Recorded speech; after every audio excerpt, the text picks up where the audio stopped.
Hello guys, welcome to my channel. இந்த வீடியோவில் என்ன பார்க்க போகிறோம்னா, பிடிசியோட நெக்ஸ்ட் அப்டேட் வந்து இந்த வீடியோவில் நம்ம பார்ப்போம். அதாவது நேற்று வந்து ஓவர் நைட்டில் ஒரு கொலாப்ஸ் நடந்தது.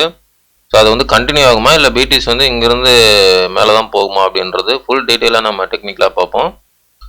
அது மட்டும் இல்லாமல் எத்திரியமும் பார்ப்போம். எத்திரியம் வந்து பிரேக் அவுட் பண்ணி $4000 வந்து தாண்டி போயிட்டுருக்கு. ஸோ அதனுடைய அப்டேட்டும் நம்ம இந்த வீடியோவில் நம்ம பார்ப்போம். வீடியோக்கு புதுசாக இருந்திருந்தீங்கன்னா சப்ஸ்கிரைப் பண்ணிட்டு பாருங்கள். நம்ம போடுற வீடியோ வந்து யூஸ்ஃபுல்லாக இருக்கும். டெலகிராம் லிங்க் வந்து டிஸ்கிரிப்ஷனில் இருக்குது, அதுலேயும் ஜாயின் பண்ணிக்கிங்க. நிறைய அப்டேட் வந்து டெலகிராமில் உங்களுக்கு கிடைக்கும். வாங்க நம்ம டாபிக் போகலாம். இப்போ வந்து பிடிசி நம்ம ஃபஸ்ட்டு பார்த்துடலாம், சரிங்களா? பிடிசி வந்து 98,600 கிட்ட ட்ரேட் ஆகிட்டு இருக்கு. ஸோ இது வந்து கீழே போகுமான்ட்டு நிறைய பேர் எக்ஸ்பெக்ட் பண்ணுறீங்க. ஆனால் என்ன கேட்டிங்கன்னா அது வந்து நோ சான்ஸ்ன்னு தான் சொல்லுவேன் எப்போவுமே, சரிங்களா? ஏன்னா கீழே போகிறது வந்து இங்கே வாய்ப்பு இல்லை. பிகாஸ் வந்து எப்போவுமே ஆல் டைம் ஹை உடைச்சதுக்கப்புறம் எல்லாருமே வந்து ஒரு நல்ல ஒரு பம்ப் இருக்கும் பொழுது ஒரு 30-40% மேலே பம்ப் ஆனதுக்கப்புறம் எப்போவுமே ஒரு டம்ப் எதிர்பார்ப்பாங்க, சரிங்களா? எப்போவுமே சரி, அது வந்து சைக்காலஜிக் மூமெண்ட், அது மாற்ற முடியாது. ஆனால் அந்த டம்ப் வந்து மார்க்கெட் மேக்கர்ஸ் வந்து கொடுக்க மாட்டான். ஸோ என்னுடைய கணிப்பு அதுதான், சரிங்களா? ஸோ மார்க்கெட் மேக்கர்ஸ் வந்து அந்த டம்ப் வந்து கொடுக்கறதுக்கு வாய்ப்பு இல்லை. ஸோ அதுதான் நான் இங்கே சொல்ல வரேன். அது மட்டும் இல்லாமல் நல்லா பாருங்கள், ஒவ்வொரு ஸ்ட்ராங்கான ரெசிஸ்டன்ட் பிரேக் அவுட் பண்ணதுக்கப்புறம் பிடிசி வந்து எப்படி ரியாக்ட் ஆகிருக்கு அப்படின்றது நான் இப்போ உங்களுக்கு சொல்ல போகிறேன். இங்கே பார்த்தீங்கன்னா தெரியும். ஸோ இங்கே ஒரு ஸ்ட்ராங்கான ஒரு ரெசிஸ்டன்ட், சரிங்களா? ஸோ இங்கே பிரேக் அவுட் பண்ணதுக்கப்புறம் ஏதாவது ரீடெஸ்ட் வந்திருக்கா பார்த்தீங்கன்னா இல்லை, சரிங்களா? ஸோ இங்கேயும் வந்து ஒரு ஸ்ட்ராங்கான ரெசிஸ்டன்ட், இது பிரேக் அவுட் பண்ணதுக்கப்புறம் எந்த ரீடெஸ்ட்டும் இல்லை. இங்கேயும் பார்த்தீங்கன்னா ஒரு ஸ்ட்ராங்கான ரெசிஸ்டன்ட், பிரேக் அவுட் பண்ணதுக்கப்புறம் எந்த ரீடெஸ்ட்டும் இல்லை.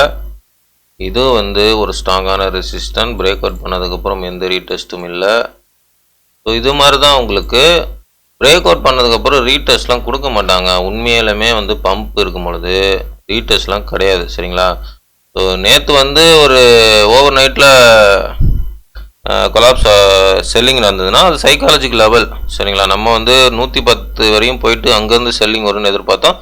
103 104 போயிட்டு செல்லிங் வந்துருச்சு. So no problem. அது வந்து ஒரு சைக்காலஜிக்கல் லெவலால் செல் பண்ணியிருக்காங்க. பட் அங்கேயே வந்து பிடிசி முடிஞ்சிருது இல்லை, சரிங்களா? ஏன்னா அது வந்து டாப் கிடையாது. என்னை பொறுத்தவரையிலும் டெக்னிக்கலாக அது டாப் இல்லை. ஸோ வந்து இங்கே என்ன நடக்குது அப்படின்றது நான் இப்போ சொல்கிறேன். இப்போது பார்த்தீங்கன்னா நம்ம வந்து அப் ட்ரெண்டுக்கு போயிட்டோம். பிடிசியோட அப் ட்ரெண்ட் லெவலுக்கு வந்து ரீச் பண்ணியாச்சு, சரிங்களா? இப்போ நான் உங்களுக்கு காட்டுறேன் பாருங்கள். ஸோ இதுதான் வந்து அப் ட்ரெண்ட் லெவல். நல்லா பாருங்கள். இந்த பிடிசி இப்போ என்ன பண்ணியிருக்கு, மேலே போயிடுச்சு. இந்த ட்ரெண்டுக்கு மேலே போயிடுச்சு.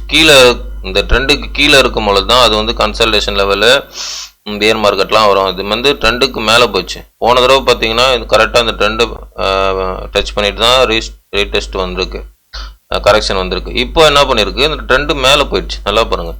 எப்போவுமே ட்ரெண்டு ஒரு ஃப்ரெண்டுன்னு சொல்லுவோம், சரிங்களா? நம்ம மார்க்கெட் பொறுத்த வரையும் அது மாதிரி இங்கே பார்க்கும்பொழுது நமக்கு இந்த ட்ரெண்டெல்லாம் மேலே பிரேக் அவுட் பண்ணி 3 வீக்லி கேண்டில் வந்து மேலே போயிடுச்சு. இப்போது நேற்றுலாம் வந்து கரெக்ஷன் வந்துச்சுங்களா? ஒரு ஓவர் நைட்டில் ஒரு கொலாப்ஸ் நடந்துச்சு. பிடிசி ஒரு $6,000-7,000 வந்து செல்லிங் நடந்ததில்ல. கிட்டத்தட்ட 7,000 இல்லை, கிட்டத்தட்ட 90,000 வரையும் பிடிசி போயிருக்கு. ஸோ இதெல்லாமே வந்து இந்த ட்ரெண்டு ரீடெஸ்ட்டு தான். நல்லா பாருங்கள், புரியுதுங்களா உங்களுக்கு? ஸோ எல்லாமே வந்து இந்த ட்ரெண்டு தான் ரீடெஸ்ட் பண்ணுது. நல்லா பாருங்கள் வீக்லியில். ஸோ இந்த ட்ரெண்டு தான் ரீடெஸ்ட் பண்ணுது. இதுதான் என்னுடைய டெக்னிக்கல். நான் வந்து டெக்னிக்கலாக வந்து எல்லா மூலையிலும் சேர்ந்து பார்ப்பேன், சரிங்களா? ஒன்று மட்டும் பார்க்க மாட்டேன், எல்லா இடத்துலையும் பார்ப்பேன். ஸோ இதுதான் வந்து என்னோட இந்த டெக்னிக்கில் வந்து ரீடெஸ்ட் தான் பண்ணுது. ஸோ இந்த ட்ரெண்டை வந்து ரீடெஸ்ட் தான். நான் வந்து இங்கெல்லாம் பேனிக் ஆகலைங்க. ஏன்னா சைக்காலஜிக்கல் லெவல் வந்து மேஜரான ரெசிஸ்டன்ட் வந்து பிரேக் அவுட் பண்ணிட்டான். ஸோ இங்கெல்லாம் வந்து ஒரு சின்ன ஒரு புல் பேக்கு தான் வருவோம். அந்த புல் பேக் கூட அந்த மாதிரி ரீடெஸ்ட் மாதிரி தான் இருக்கும். அது இல்லாமல் நம்ம வந்து ரொம்பலாம் பெரிய லெவலில் 80, 85, 75, ஸோ அந்த மாதிரிலாம் எதிர்பார்த்தீங்கன்னா அது என்னை பொறுத்தவரையிலும் அந்த மாதிரி இடத்துக்கு இப்போதைக்கு வராது. வேணா டாப்பு முடிச்சுட்டு வேணா வரலாம். இப்போதைக்கு வந்து அது வாய்ப்பு இல்லை, சரிங்களா? ஸோ என்னை பொறுத்தவரையும் இப்போதைக்கு அது வாய்ப்பு இல்லை. டெக்னிக்கலாக அதான் நமக்கு காமிக்குது. நெக்ஸ்ட்டு பார்த்தீங்கன்னா, ஸோ நெக்ஸ்ட்டு பிடிசி டார்கெட் என்னவா இருக்கும் அப்படின்றது ஸ்டில் வந்து இந்த ட்ரெண்டை வந்து அப் ட்ரெண்டு தொடும். நல்லா பார்த்தீங்கன்னா இது வந்து உங்களுக்கு இன்னும் இந்த அப் ட்ரெண்ட் வந்து இந்த ட்ரெண்ட் இருக்குது பார்த்தீங்களா, மேலே ரெசிஸ்டன்ட் ட்ரெண்டு, ஸோ இதை இன்னும் தொடலை. சரிங்களா? சப்போஸ் வந்து இது தொடர்றதுக்கு வாய்ப்பு இருக்குது. அது தொடர ப்ரைஸ் வந்து 115 அந்த ரேஞ்சில் 1,15,000 1,10,000லேருந்து 15,000 வரையும் வருது. ஸோ இது தொட்டுட்டு அதுக்கப்புறம் கீழே வருமா அப்படின்னு நீங்கள் கேட்டிங்கன்னா, இங்கே தான் நம்ம யோசிக்கணும். என்ன அப்படின்னா, இங்கேருந்து வந்து ட்ரெண்டு வந்து டைரெக்டாக இருக்குது. அதனால் எனக்கு பொறுத்தவரையும் அப்படி வந்தால் கூட ஒரு கரெக்ஷன் தான் வருவான். எப்படி வந்து இந்த இடத்துல வந்தான் பாருங்கள் பிடிசி. ஸோ இங்கே பாருங்கள், இந்த இடத்துல பார்த்தீங்களா 48 போனதுக்கப்புறம் ஒரு கரெக்ஷன் வந்தான் பார்த்தீங்களா 38 மாதிரி. அந்த மாதிரி தான் இங்கே வர்றதுக்கு வாய்ப்பு இருக்குது. ஸோ அப்படி அந்த மாதிரி வரலாம். இல்லைன்னா ஸ்ட்ரைட்டாக போயிட்டு இங்கே வந்து டச் பண்ணிவிட்டு 1,15,000 மேக்ஸிமம் அந்த வரையும் டச் பண்ணிவிட்டு அப்படியே இங்கேனுக்குள்ளேயே இந்த மாதிரி கன்சால்டேஷன் ஆனானா நெக்ஸ்ட்டு மூவ் வந்து இந்த ட்ரெண்டையும் பிரேக் அவுட் பண்ணி ப்ரைஸ் வந்து மேலே போவான். சரிங்களா? ஸோ இது நடக்கும், நீ வேணால் நோட் பண்ணி வைங்க. ஸோ இது நடக்கிறதுக்கு அதிகமான பாசிபிள் இருக்குது. இங்கேருந்து ஒரு செல்லிங் வருங்க. சரிங்களா? அந்த செல்லிங் வந்து எந்த அளவுக்கு வரும்னு சொல்லிட்டு இங்கே வந்ததுக்கப்புறம் நம்ம பேசுவோம். ஓகேவா?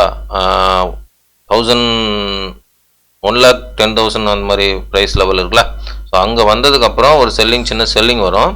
ஸோ அந்த செல்லிங் வந்து ஒரு கன்சல்டேஷன் மாதிரி தான் அந்த செல்லிங் வரும். ஸோ இங்கே எப்படி வந்துச்சு பார்த்தீங்களா, அந்த மாதிரி தான் இங்கே வரும்.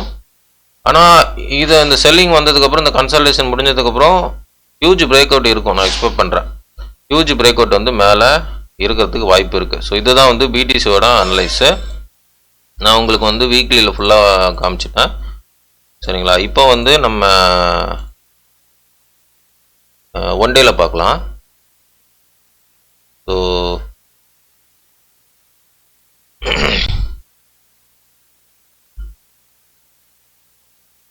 ஒன் டேயில் பார்த்தீங்கன்னா கரெக்டாக வந்து பிடிசி என்னை பொறுத்த வரையும் எந்த இடத்துல நிற்கிறான் அப்படின்னா 34, 35, 36 ரேஞ்சு இருக்குது பார்த்தீங்களா பிடிசி, இந்த ரேஞ்சு.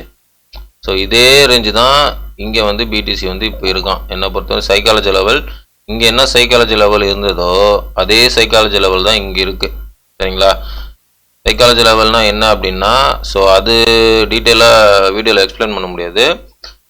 பிகாஸ் என்னென்னா நம்ம கிளாஸில் அட்டன் பண்ண நிறைய பேருக்கு என்னை ஃபாலோ பண்ணுறவங்க நிறைய பேருக்கு நான் ஷேர் பண்ணிகிட்ருக்கேன். அவங்களுக்கு தெரிஞ்சிருக்குன்னு நினைக்கிறேன். பிகாஸ் இதுதான் இந்த இடத்துல என்ன உளவியல் இருந்ததோ ஸோ அதே உளவியல் தான் இந்த இடத்துல இருக்குது, சைக்காலஜி இருக்குது. ஸோ அதனால் ப்ரைஸ் வந்து இந்த இடத்துல கன்சல்டேஷன் பண்ணிட்டு நெக்ஸ்ட்டு நம்ம சொன்ன ஏரியா தான் போகும். சரிங்களா? ஸோ இதுதான் வந்து பிடிசியோட இப்போ இருக்கிற நிலமை. என்னுடைய பர்சனல் டெக்னிக்கல் வச்சு நான் சொல்கிறேன். சரிங்களா? நெக்ஸ்ட்டு 80H பார்த்தீங்கன்னா நம்ம வந்து பிரேக் அவுட்டு பண்ணும் மேலே போகிற சொல்லிட்டு இருந்தோம். கரெக்டாக பாருங்கள் பிடிசி எத்திரியம் பாருங்கள் 4,000 ரீச் பண்ணிட்டான். சரிங்களா? ஸோ பாருங்கள், எனக்கு தெரிஞ்சு இந்த வீக்லி கேண்டிலே வந்து 4,700 கிட்ட போயிடுவான்னு நினைக்கிறேன். சரியா? அங்கே ஒரு கன்சல்டேஷன் நடக்கும்னு நினைக்கிறேன். அப்படி நடக்கும், இல்லைனா ஸ்ட்ரைட்டாக மேலே போயிடுவான் எப்படின்னு தெரியல. ஆனால் வந்து புல்லிஷ் தான், எத்திரியம் வந்து புல்லிஷில் தான் இருக்குது. இது வந்து பேனிக்காக ஆக வேண்டிய எந்த அவசியமும் இல்லை. சரிங்களா? எத்திரியம் வந்து சைக்காலஜி லெவல் புல்லிஷ். இங்கே பாருங்கள் செம்மையான பிரேக் அவுட் வீக்லி நடக்குது. இதுதான் 2-3 நாளாக சொல்லின்னு வரோம் நம்ம. ஓகே காய்ஸ், இது வந்து என்னுடைய ஃபினான்ஸ் நாலேஜ் கிடையாது, மை ஓன் நாலேஜ் தான். இந்த டெக்னிக்கல் அனலைஸ், இந்த நாலேஜெலாம் உங்களுக்கு பிடிச்சிருந்தா நீங்கள் உங்களுடைய ஓன் அனலைஸ் பண்ணி ட்ரேட் பண்ணுறதோ இன்வெஸ்ட் பண்ணுறதோ முடிவெடுங்க. எல்லாமே உங்களுடைய ஓன் ரிஸ்க், உங்களுடைய ஓன் மணி. இந்த டெக்னிக்கல் அனலைஸ் எல்லாமே வந்து சைக்காலஜி அனலைஸ் உங்களுக்கு தேவைப்பட்டால் கிளாஸ் எடுத்துக்கணும்னு நினச்சா என்கிட்ட வந்து டெலகிராமில் சொல்லுங்கள், நம்ம வந்து டிஸ்கஸ் பண்ணி கிளாஸ் எடுப்போம். சரிங்களா? வர சண்டே கூட கிளாஸ் பிளான் பண்ணியிருக்கேன். சரிங்களா?